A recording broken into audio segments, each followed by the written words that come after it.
Bonjour et bienvenue sur cette météo des marchés agricoles. Alors aujourd'hui, on va suivre ensemble la tendance sur le blé, le maïs et le colza. On va commencer par le blé avec un climat plutôt maussade. Depuis notre dernière intervention, le blé sur le contrat décembre 2018 sur le matif a consolidé. Le contrat a progressé d'à peine 2 € à 203,25 €. Alors, ce qui explique cette consolidation, ce sont tout d'abord les volumes très faibles sur Euronext. Le mois de septembre est le deuxième mois le plus faible depuis le début de l'année. Et puis après l'euphorie estivale, finalement, on a assisté à une certaine prudence des opérateurs. Sur le plan fondamental, pas de changement. On a une situation assez étroite sur le blé.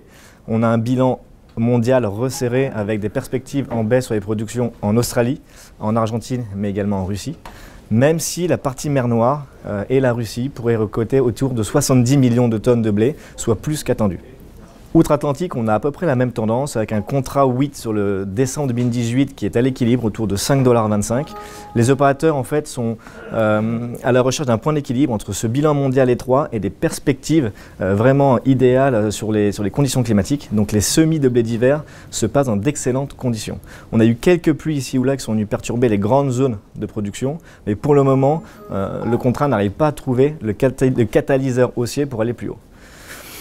Sur le plan technique et sur le matif, pour la suite des événements, on devrait avoir une tendance plutôt prudente jusqu'à mi-novembre et pourquoi pas assister à un rallye haussier de fin d'année en raison notamment de l'importance de la position verte sous le décembre. On a un écart entre les échéances décembre, mars et mai qui est vraiment important et finalement le spread inter-échéance pourrait remonter d'ici la fin de l'année, ce qui pourrait donner une impulsion haussière au blé et pourquoi pas revenir sur les niveaux de 210 à 212 €. Attention, à l'inverse, si on casse le niveau de 200 € sur le blé décembre 2018, le contrat pourrait revenir chercher techniquement la zone de 196 €, soit la moyenne mobile à 100 jours. Alors on continue cette météo des marchés avec le maïs. Le climat est pluvieux également sur le maïs. Depuis notre dernière intervention, le contrat maïs novembre 2018 a baissé de 5 €, passant de 177 à 172 €. Alors ce qui explique cette baisse, c'est la pression en fait en raison des productions plus importantes, notamment aux États-Unis, mais également en Ukraine. En Ukraine, le pays va récolter plus de 31 millions de tonnes de maïs et du coup, on pourrait avoir un disponible à l'export autour de 25 millions de tonnes. Pour rappel, l'année dernière, l'export ukrainien était autour de 18 millions de tonnes. Donc cette hausse de production et ce disponible à l'export vient peser sur les cours du matif et du maïs échéance novembre. À côté de ça, en parallèle, donc, le facteur qui fait vraiment baisser, ce sont les grandes productions États-Unis-Ukraine. Il faut juste avoir un chiffre en tête. On va encore se préparer à avoir une récolte mondiale de près d'1 milliard de tonnes de maïs. Voilà, donc il faut prendre conscience de ce chiffre, 1 milliard de tonnes de maïs qui vont être produites cette année. Outre-Atlantique, finalement, on n'a pas eu encore cette pression récolte sur le corn et sur l'échéance décembre 2018. C'est même le contraire qui s'est produit. On a eu une consolidation jusqu'au rapport USDA d'octobre. Et ensuite, on a eu une certaine euphorie puisque les stocks publiés par l'USDA sur le dernier rapport ont surpris les opérateurs. Ces stocks sont ressortis plus faibles qu'attendus et du coup on a eu un contrat qui a progressé de 20 cents passant de 3,57 $ à 3,77 $. Donc pour la suite, sur le matif, on pourrait avoir un contrat qui devrait retrouver un peu de pression baissière. Le contrat pourrait venir chercher la zone de 170 € et en cas de rupture, le niveau de 168 €.